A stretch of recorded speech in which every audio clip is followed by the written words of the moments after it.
ఈ 5 tips follow అయితే చాలు. ఎంత చెడ్డ అలవాట్లు అయినా ఈజీగా వదిలించుకోవచ్చు. చెడు అలవాట్లు మనిషి జీవితంలో చాలా నష్టాన్ని కలిగిస్తాయి. గెలుపుకు దూరం చేయడం నుండి వ్యక్తిత్వపరంగా ఎదుగుదల లేకపోవడం, సామాజిక, ఆర్థిక విషయాలలో దెబ్బతీయడం వరకు చాలా నష్టాలుంటాయి. ఈ నష్టం గురించి ఒక అవగాహన వచ్చాక వాటిని వదిలించుకోవడానికి చాలామంది ప్రయత్నం చేస్తారు.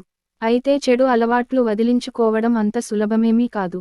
దీనికోసం చాలా కష్టపడి విజయం సాధించేవారు కొందరైతే మధ్యలోనే చేతులెత్తేసేవారు మరికొందరు. అయితే ఈ 5 టిప్స్ సహాయంతో ఎంత చెడ్డ అలవాట్లను అయినా ఈజీగా వదిలించుకోవచ్చు. అవేంటో తెలుసుకుంటే 1.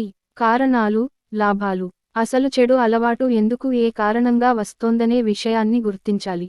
ఏ బలహీనత చెడు అలవాటుకు బానిసగా మార్చాయో అర్థం చేసుకోవాలి.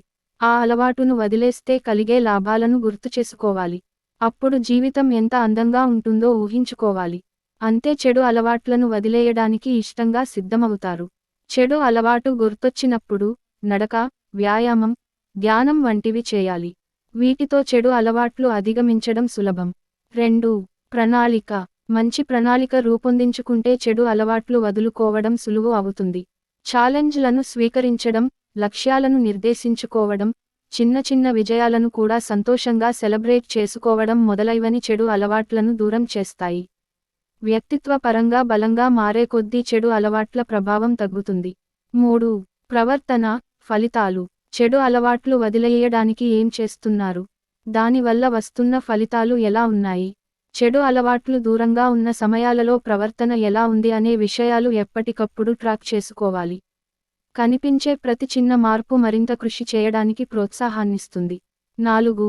సపోర్ట్. చెడు అలవాట్లు మానేయడానికి ఒంటరిగా పోరాడటం కంటే కుటుంబ సభ్యులు, స్నేహితులు, చెడు అలవాట్లు మానేయడానికి ప్రయత్నిస్తున్న వారు, చెడు అలవాట్లు మానేయడంలో విజయం సాధించిన వారి సహాయం తీసుకోవాలి. వారి సలహాలు, సూచనలు, వారి ప్రేరణాత్మక బోధనలు చెడు అలవాట్లు వదిలేయడంలో మరింత దోహదపడతాయి. 5. ఓర్పు.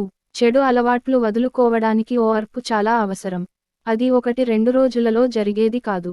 ప్రతి చిన్న విషయానికి నుండి నేర్చుకోవడానికి ప్రయత్నించాలి. ప్రతి ప్రయత్నాన్ని మనస్ఫూర్తిగా చేయాలి. మధ్యలో వదిలే ఆలోచన వచ్చిన ప్రతిసారి అసలు ఈ ప్రయాణం ఎందుకు మొదలుపెట్టాం అనే విషయాన్ని గుర్తుచేసుకోవాలి.